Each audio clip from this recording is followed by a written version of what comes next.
Hi, I'm Doug from Dynamic Computing and welcome to episode 166 of 10-Minute Amiga Retrocast.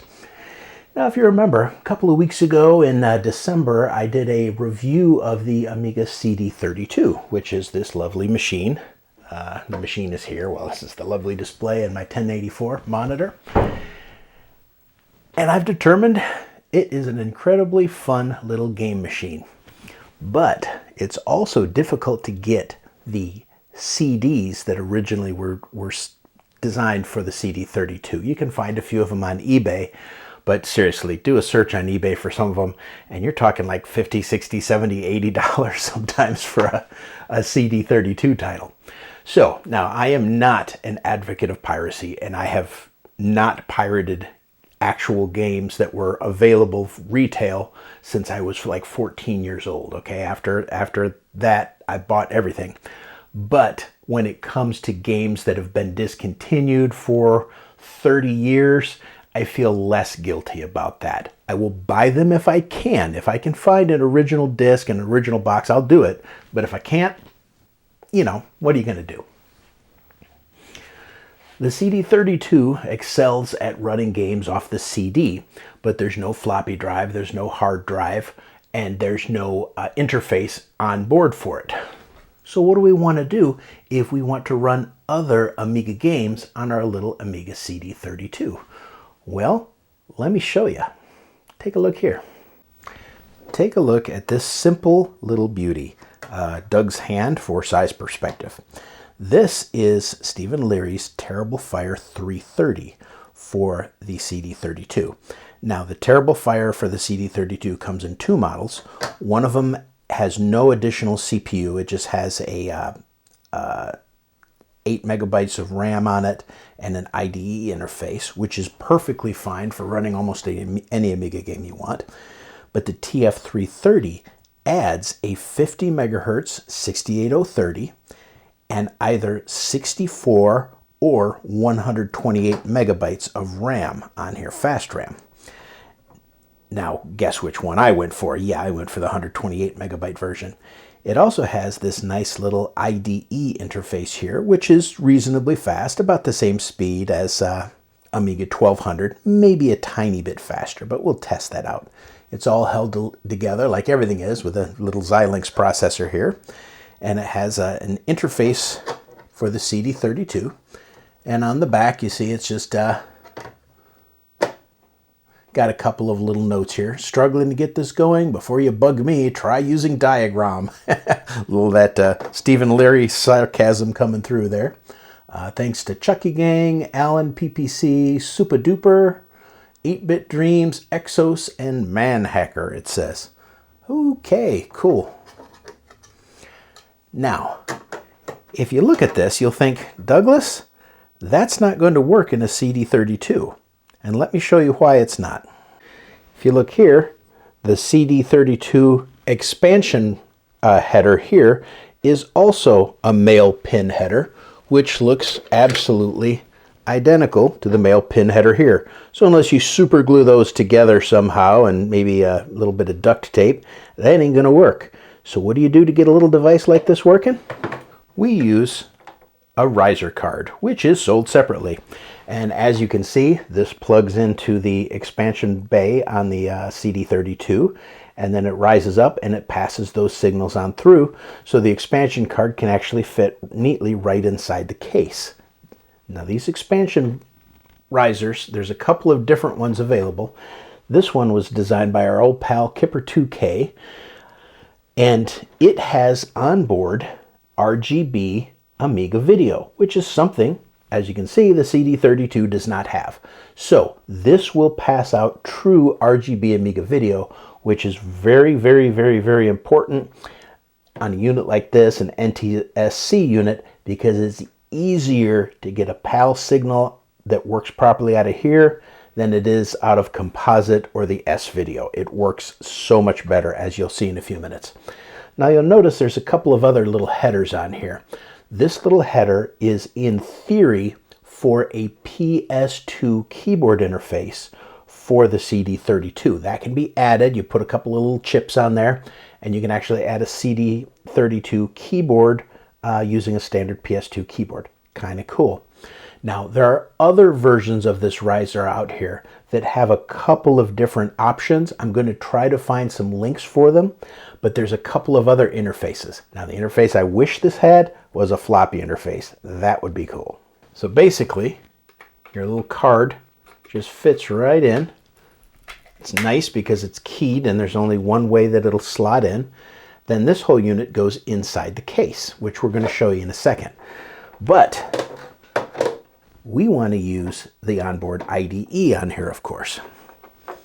I'm using one of the IDE to compact flash headers. Now, look at these pins here.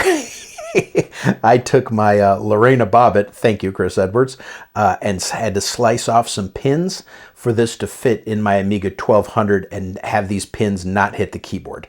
Normally, what this particular interface does is it passes through the IDE into a standard 40-pin IDE connector, but this one fits okay.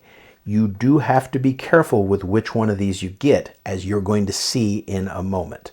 Let's go ahead and get the CD32 open, and I'll show you how the little girl fits in. Now, I've got the case open. I've actually never actually put the screws back in from the first time I opened it up, because I, like all my Amigas, I open them and close them so quickly and so often. So you've got your little riser here, and this just slots right in the bottom, and you see the TF330 now sits right inside the case. Now, here's where we need to be careful, because some of these compact flash to IDE adapters that you can get will push the compact flash card out to here, and that's too long and the case won't close. You want to get one that's a little bit shorter and keep the compact flash card as close as you can inside the case so it doesn't hit some of the internal components of the case. Now, the other thing you have to worry about is this is a metal RF shield, and the TF330 would tend to, maybe with gravity way down, and short itself out on the case. What I use is this awesome instruction manual for the TerribleFire from amigastore.eu, which is where I bought mine, which I recommend you buy yours because they are absolutely awesome people. They are permitted to make the TerribleFire. They're on the list of approved vendors. And it's just a nice little installation guide that has a little bit of information on how everything goes into the machine. But I use this as insulation. Just put it right there in the bottom and it works fine. You may want to use a piece of foam rubber, a little piece of plastic. You may want to use Kapton tape to protect it. But I thought, you know what? I'll always know where my manual is this way. Now, I already have an operating system on here, on this 32 gig compact flash card, and we're going to talk about that in detail a few minutes. But for now, we're just going to boot her up and see how she runs. Now, the cool thing about Amigas is, in general, when you use an accelerator, you don't have to jump through hoops. You don't have to change jumper settings. You don't have to bodge wire anything to get accelerators to work, because Amigas are the most awesome machines ever built by human beings. And that kind of stuff is just for, PC users and Mac users. Let's close this up and I'll show you how she works. Now, with the case closed, you see this just kind of sticks out here. It's not the prettiest thing in the world. I will absolutely 100% agree to that. There are some 3D printed covers you can put on the back that just kind of cover everything up and match the case, and I'll probably get one of those. But, it's okay. It's in the back, so it's not a big deal. And of course, the entire purpose of getting an accelerator and a hard drive on a CD32 is to make this thing run like an actual Amiga, booting off the hard drive and be able to run things right from the hard drive. No, it does not turn your Amiga CD32 into an Amiga 1200. An Amiga 1200 is an Amiga 1200, just like an Amiga 4000 is an Amiga 4000. It turns your Amiga CD32 into a CD32 with a CD-ROM that works and lots of memory, fast CPU, and it's its own little machine. I just don't like it when people constantly say, oh, the CD-TV is just an Amiga 500 with a CD, and the CD32 is just an Amiga 1200 with a CD. No, they're not. Totally different motherboards, totally different theory how things work. Now, you may be thinking, if I'm going to use this as an actual Amiga, of course, you can use a standard Amiga mouse, which I showed you in the last CD32 episode. This is a nice wizard mouse. It can work in either Amiga mode or evil mode. That just plugs into the standard 9-pin connector. But what about a keyboard? Now, there is a jack on the CD32 for a keyboard. It's labeled aux. And there was a CD32 keyboard that did ship at some point in time, a black one. And they're as rare as hen's teeth, however rare those are. But if you look carefully at that, you'll notice it is exactly the same pinout as this lovely keyboard right over here. Ta-da! My Amiga 4000 keyboard. Exactly the same pinout. An Amiga 4000 keyboard works perfectly on a CD32. No issues at all. Now, not everyone has an Amiga 4000 keyboard, and these are hard to get. Okay, I'm lucky I have one. These are hard to get, and I only own one. So what can you do for a keyboard on your CD32? Well, if you look at this little picture right here, this is a Amiga 4000 or CD32 to PS2 keyboard adapter from a trusted vendor on eBay. I will put the link in the description. They're not expensive. You plug that module into the CD32 or your Amiga 4000 and you can use any PS2 keyboard. Now, I happen to have one for I use this one on my CD-TV, but it will look absolutely glorious on my CD32 also. This is a black PS2 keyboard. You can see it's nice and tiny. That will be a perfect match for it when I get my interface in. So here we'll have the keyboard fully covered, no problem at all. We'll have the mouse fully covered. And we will have the joystick fully covered. Now, the cool thing about the CD32 is that this, what looks like mouse port 2, is designed to work perfectly with the Amiga mouse. So it's not like you have to switch them around for joystick 1 and you don't have to switch around your joystick and mouse at all.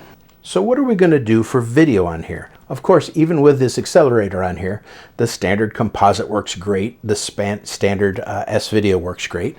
But we have this cool RGB. Now, of course, I can hook it right up to my 1084 monitor, but I like to use more modern solutions because to me, they look better without all the flicker. They work well with PAL, and also they look better when you record them on screen. What I use is this interface from Eduarana. This is a filtered interface, RGB, Amiga RGB to VGA, okay? It will then allow your Amiga to work with any 15 kilohertz capable VGA monitor. I happen to have a couple of them. I did a show all about them. There's a link right there to my show all about the 15 kilohertz monitors. And I've got one that works exceptionally well with it and matches the CD32 really nicely. Now, you can get these usually from AranaNet. I'll put the link in the description. They also sell these at Amiga Kit, not this particular brand, but I understand they're very good ones. Better quality than the original ones that Commodore provided years ago because they are filtered. We would just hook this right up.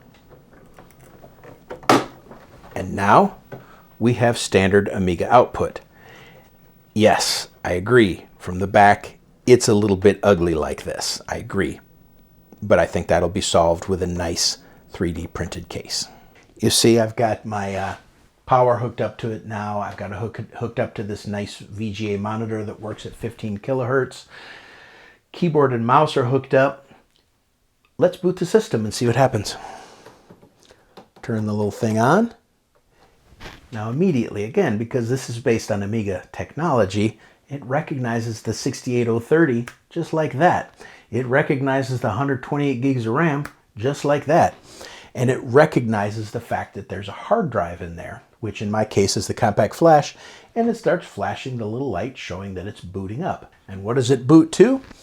It boots to Amiga Game Selector, which is a cool implementation of Amiga OS that includes an absolute ton of games, which is available for free. We're going to talk about how to set up Amiga Game Selector and what it can do. I'll actually do the setup in a minute. Let's just take a look at what it has here. It's kind of cool. You'll notice it has a really cool little song playing in the background. You can turn that off too. It can use your CD32 gamepad or literally any controller to move around in here. And in here, you can choose what games you want to play. So for example, you want to look at your AGA exclusive games. Here's a bunch of games that are available AGA, and it even has information about the game, how it's supposed to run, like OCS or AGA, what machine it's designed for, whether it's PAL or NTSC, and then a couple of screenshots from the game. Really, really cool. Like here's a all new Lemmings there, all new, let's see, arcade pool, and we can go back. We can look under the D's, Deluxe Galaga, Deluxe Pac-Man, really cool AGA games. All of these play through WHD load, and they're all pre-configured where most of them work absolutely fine. Do all of them work fine? Absolutely not, but you know, nothing ever works perfect. So you can do it by name, by genre here. So here's Action Carnival, Action Fighters, Adventure Puzzles, Beat 'em Ups, educational, gambling games, all kinds of cool stuff like that. Here you've got NTSC games, which are, this is an NTSC Amiga 32, CD32, so you can go in and choose games that are designed for NTSC, which is really kind of cool. Now, how does it work? Once you choose a game, just press the mouse button and it starts it up and gives you your standard WHD load screen that most of us are quite familiar with. And the cool thing is because we have a working mouse and a working keyboard, we have full access to everything in the game. We can control all the features.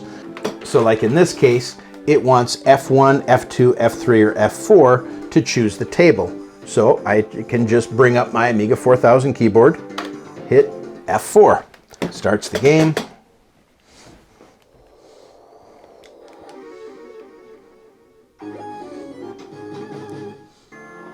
And away we go, playing some Nightmare Table.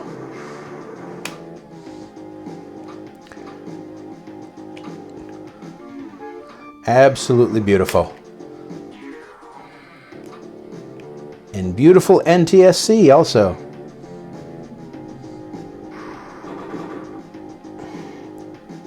So what happens if I want to play some of these PAL games here? Let's say one of my favorites, which is Deluxe Pac-Man. This is obviously in PAL. This is an NTSC CD32. Well, no problem at all. We'll just do a reset. We'll hold down the two mouse buttons. This one has a third, but you can ignore that. And it'll come right up to the standard boot menu. Now here, normally you can press a key to toggle between NTSC and PAL, and you see my 15 kilohertz monitor handles PAL properly. You would think I could just click boot and everything would be hunky-dory. That's how it normally works on my Amiga 4000, 1200, everything that I have that's Amiga OS 3.x or above. I found something odd with this. I have to do display options, PAL, use, and hit the space bar to toggle between NTSC and PAL. I have to do both of them, and I only have to do both of them on my CD32. On my regular Amigas, I can do one or the other and it works perfect. On this one, if I do one or the other, it doesn't work properly. It doesn't boot properly in PAL mode. I don't know why. We'll just let her boot up in PAL. You can see on this Game Selector main screen, that's no longer cut off because now we're in actual PAL mode, which this is expecting. Now I can go to any of my PAL games. We'll go to AGA, Deluxe, Deluxe Pac-Man, and let her rip. And there she is in full glorious PAL. This is a fun game. Just different enough from Pac-Man to make it really, really cool. Yeah. You still have to be good at it though.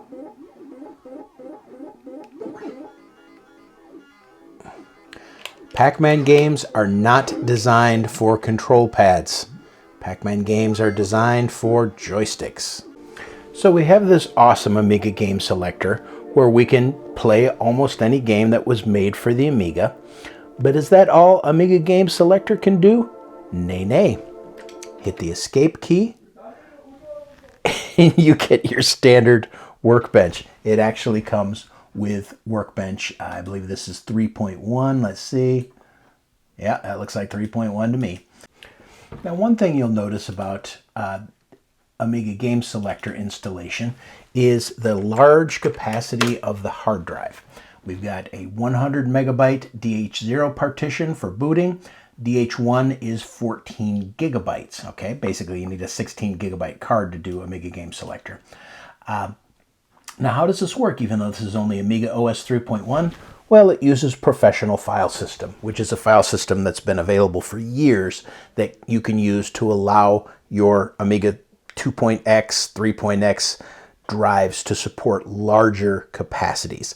Now, all that is moot after Amiga OS 3.14 came out because it now natively supports large drives. We'll talk about why this doesn't use Amiga 3.1.4 and above in a few minutes. There are all kinds of cool programs included on this work drive. For example, good old Deluxe Paint is on here. So you can launch Deluxe Paint 5 and do all your pretty little pictures for Amiga Art Contest on here. Hey, that is a really bad picture. Yay!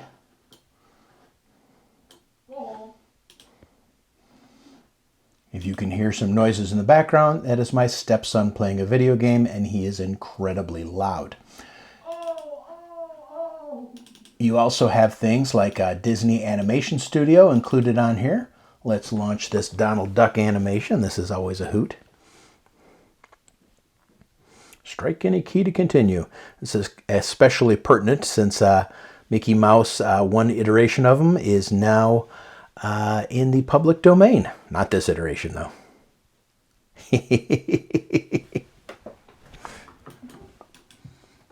There's also like word processors, spreadsheets right on here, everything right on here. Vista Pro, Final Copy, Audio Master 4, and things like Eagle Player and Hippo Player. So for example, if we go into Eagle Player here, which is one of my favorite mod players, we can load up a song and Chill, Another Day mod. Let's see what this is. So you can use this as a home entertainment unit.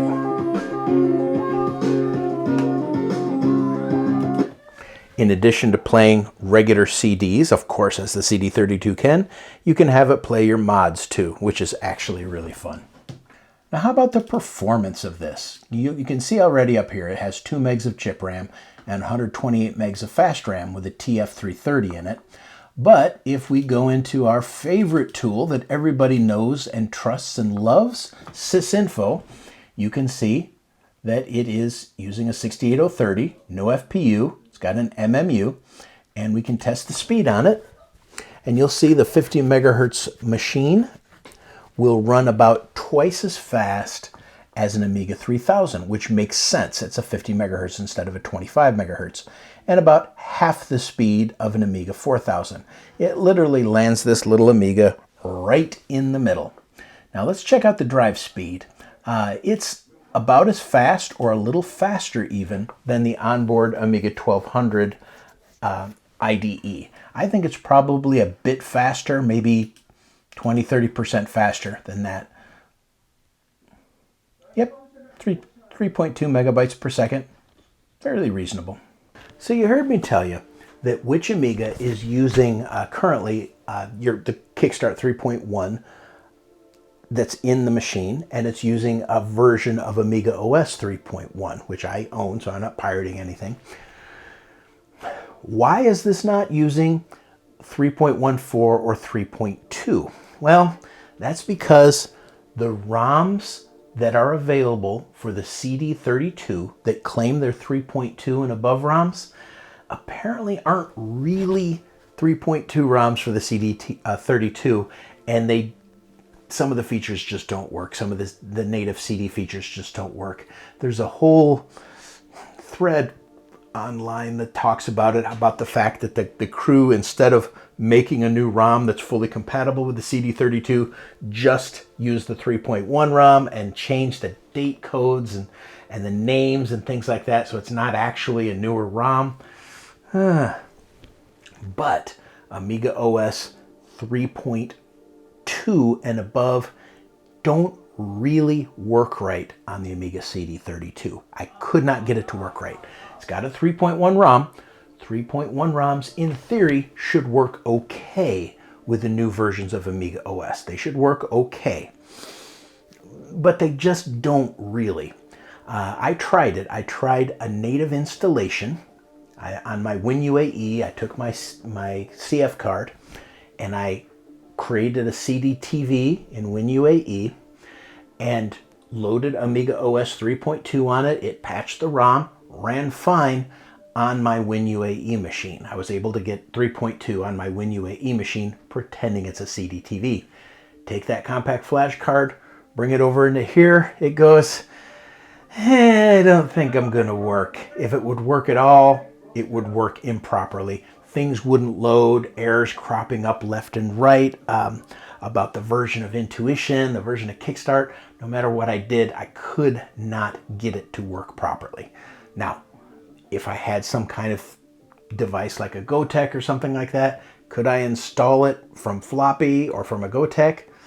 I don't think so, because I did try it from an ISO file and it just doesn't work right. So really, stick with Amiga OS 3.1 if you're going to be using it on a CD32 until they work out all those issues. And if I'm wrong about any of that, and you guys do have Amiga OS 3.2 easily and conveniently working with all features enabled, please let me know in the comments, but I could not find a way to do it. So, I've been showing you this with Amiga Game Selector, which is a great compilation of a bunch of great programs and a bunch of great games.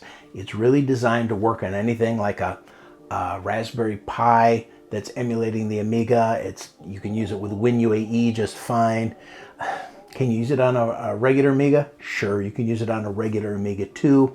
And it's also got it's especially designed to work well with the A500 Mini, which is kind of cool. I'm going to set mine up for that. Now, how do you get Amiga Game Selector? Let's pop on over to my PC and we're going to talk about that. So the preferred way of actually getting Amiga Game Selector is to join this Facebook group, and I'll put the link in the description, but it's the Amiga Game Selector Facebook group, and you just ask to join that, and they're pretty cool about it, and they let you join because it also has some great support for the disk imaging program. If you click over on Files on the Facebook Amiga Game Selector page, you find all of your files that you'll need to download.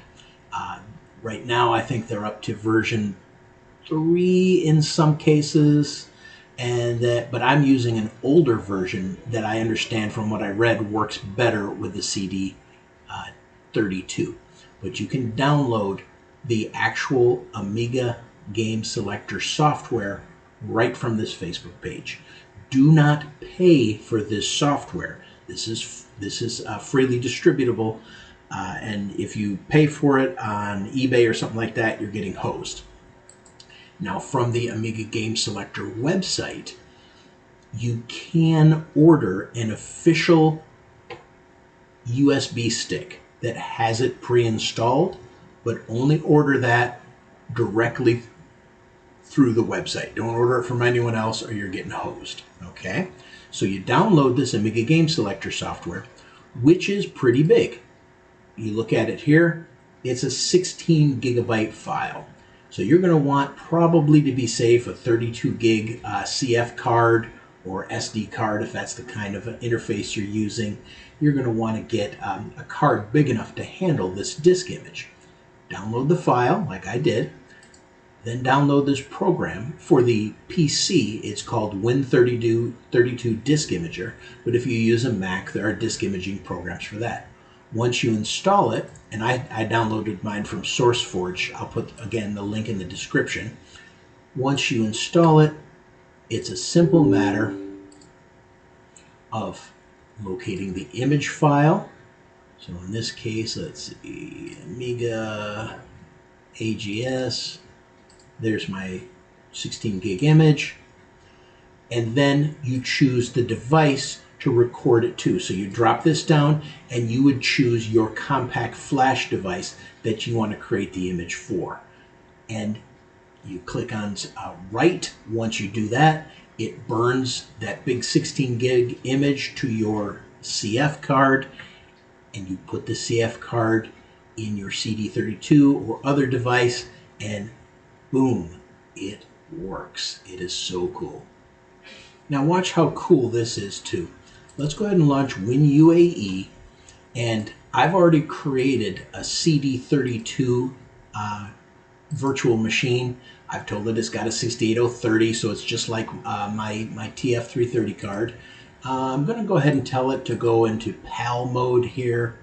Let's see, it's using the CD32 Kickstart ROM and 128 megs of fast, 2 meg of chip, just like mine.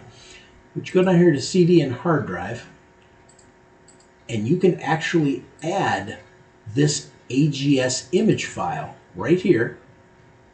Just click on add and click OK. And now you start your virtual machine and watch what happens. Isn't that cool? It will just boot Amiga Game Selector right up on your virtual Amiga using WinUAE, and you can use it just like you normally would. Pick your games, play them right on your PC using Amiga Game Selector, hit escape, go right to the virtual Workbench, and have fun playing with Amiga Game Selector on your WinUAE session. It is absolutely worth joining that Facebook group to be able to do this. So fun.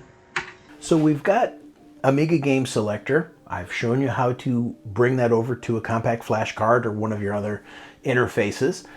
And literally, once you create that image file and plug it in here, it just boots, just works because Amiga. Now, are you stuck with just what's on the Amiga Game Selector? Is that the only stuff you can ever have on there? No.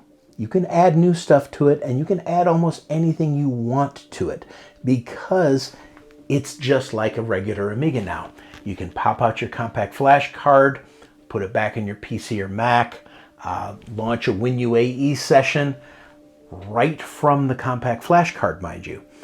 Tell it to view your hard drives on your existing computer, and when you boot through the WinUAE session that you just created and you hooked up and you booted, it sees the hard drives on your computer. You can then take Amiga files, copy them right over to the compact flash card. Installation files, ADF files, hard drive image files, whatever you want to. Bring them right over and put them right on the Amiga Game Selector work folder. Let me show you by example what I did. I copied over some new games. So we'll go to games here, we'll go to Re-ShootR and Re-ShootR 3. You see I also brought over a Rogue Declan, River Raid Reloaded, a couple of other games on here. Let's go ahead and make sure all this is going to work. And now we're in PAL mode, and you can see I got the brand new Re-ShootR 3 loaded right on my system. Re-ShootR Proxima 3.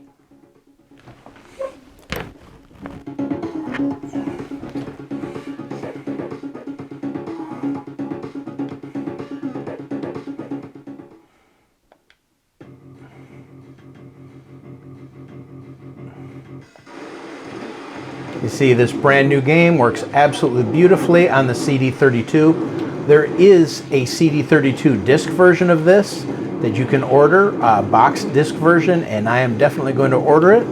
But in the meantime, this works really well. Get this game at all costs. Beautiful, beautiful AGA game.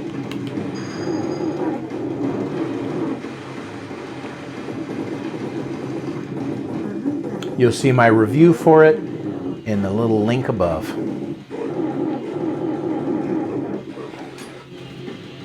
Another fantastic game for your Amiga, and you can play fine on the CD32. And there is a CD32 boxed version of this coming out. I've already got mine ordered. Is Rogue Declan from our friends at Nivrig Games. John did a fantastic job on this.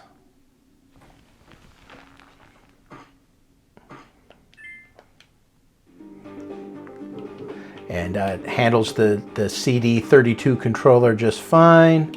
You can even choose the CD32 controller, and it will then use these buttons to move, and then the face buttons here to shoot in your various directions, which is kind of cool.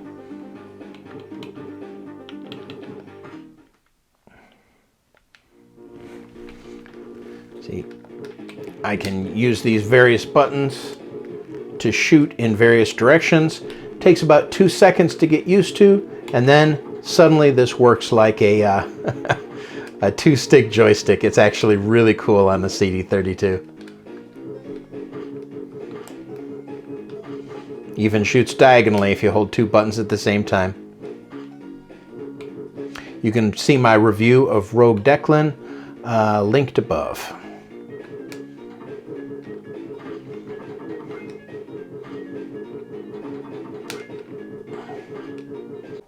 There's a couple of games in the Amiga Game Selector that specifically say you have to boot to Workbench and launch them manually. One of them is Gloom Deluxe. Now, we played some Gloom on the previous episode of this, where I showed off the CD32. Gloom Deluxe is a little bit cooler because you can actually play it in full screen mode. Here we have it in a windowed mode here. Works just fine. But let's go ahead and bring it up into full screen mode.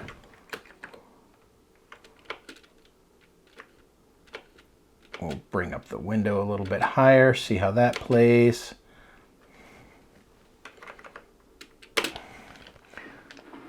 And it becomes a slideshow, even with a 30 megahertz 68030. So while it does absolutely function, you really want a 68060 or maybe play it on your Pi Storm to do full screen mode on here.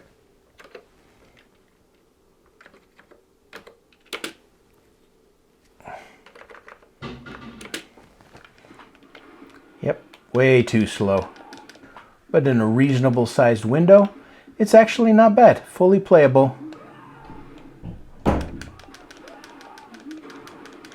Not bad for a machine from 1993. So we did a dual review today on 10-Minute Amiga Retrocast. The TerribleFire TF330 Accelerator card for the CD32 and Amiga Game Selector, which I've set up on my CD32. What's my opinion? Well, the TerribleFire, being one of the only accelerators currently available for the CD32, is fantastic. Stephen Leary did a great job. His products are always cheap and cheerful, not filled with an absolute ton of fluff, but absolutely 100% functional. They work like they're supposed to. They're as fast as they're supposed to be. And adding a 68030 is really the sweet spot for Amiga gaming. Now, I use faster accelerators myself because I do more than gaming. I'm, doing audio, I'm doing video, I'm doing graphics and things like that on my Amigas. So I like a nice fast 68060 or something like that. But for games, 68030 is the sweet spot. Some things don't run well, like Gloom. You need a faster CPU for full screen mode, but we always have. It's easy to install. You just have to be careful when you plug in the little riser card that you get everything nice and straight and plugged in there. But man, once it's in, works like that.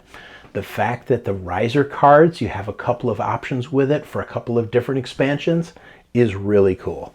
Stick a nice PS2 keyboard on there with one of the adapters that I mentioned, and an Amiga mouse, and you have got a nice little Amiga system for gameplay. Love it. What's my opinion of Amiga Game Selector? I love what the guys have done with putting everything together so nicely, so neatly, so you can just boot it up and play your games, do whatever you want to, and they pretty much work. And the fact that you can hit the escape key, pop into Workbench 3.1, and you're off and running. Now, can you also do all this by yourself and just create an Amiga OS 3.1 installation and maybe partition the drive, a couple of nice size partitions, or use Professional File System to do one big partition? Absolutely you can, and I've done it and it works fine. I did an Amiga 3.1 install on here, worked fine. But this has everything included and it's completely free. So pop on over to the Facebook group and get in touch with the guys. You can download the latest version of it, or you can reach out to them another way. They can sell you a USB stick, or I'm sure they have alternate download options. It's easy to set up, as easy as anything else on the Amiga, especially the fact that you download it, you download the image writing program, and you say, write the image, and you're done. You have a compact flash card with the operating system on it that'll actually work on any Amiga. It's kind of cool. Huge thumbs up to both of them.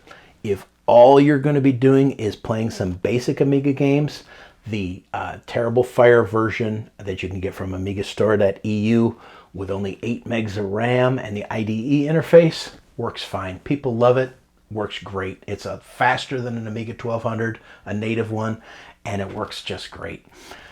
If you're like me and you got to have bigger, better, faster, more, go for the TF330. A little bit more expensive, but still really reasonably priced in the overall scheme of things. You have to get it with a riser card or it ain't going to work. Don't just order the TerribleFire 330 and expect it to work. You have to get a riser card to work with it. Fantastic. Brings my CD32 to an entirely new level. Huge thanks to my patrons who you see scrolling over a couple of new images from Amiga Art Contest 2023. Yes, it's 2024. Yes, we've not officially done Amiga Art Contest 2023 reveal yet. I know that, I know, but very soon now. If you want to join in the fun, pop on over to 10mark's Patreon on patreon.com/10mark for more information. Love my CD32. I'm going to be using it mainly for gaming. I don't really have any interest in doing productivity stuff on this machine. This is going to be a game machine and a music machine. Thinking about putting it out in the living room with some nice speakers and literally having it where I can play CDs on it. I can do some Amiga gaming on my big 85-inch TV. Have a lot of fun. Please, please, please, please like and subscribe. That really helps everything a lot when you acknowledge you like the video. Even if you don't like it, just lie to me. Just lie to me and hit that like button. Come on, it's easy. Please comment below. Tell me about your adventures with Amiga CD32 accelerators. Tell me about your adventures with the Amiga Game Selector software. Love to hear your stories. I read every single comment, good and bad, and try to respond to all of them. Follow me on all the social medias. The links are in the description. But until next time, this is Doug from 10 Minute Amiga Retrocast, signing out.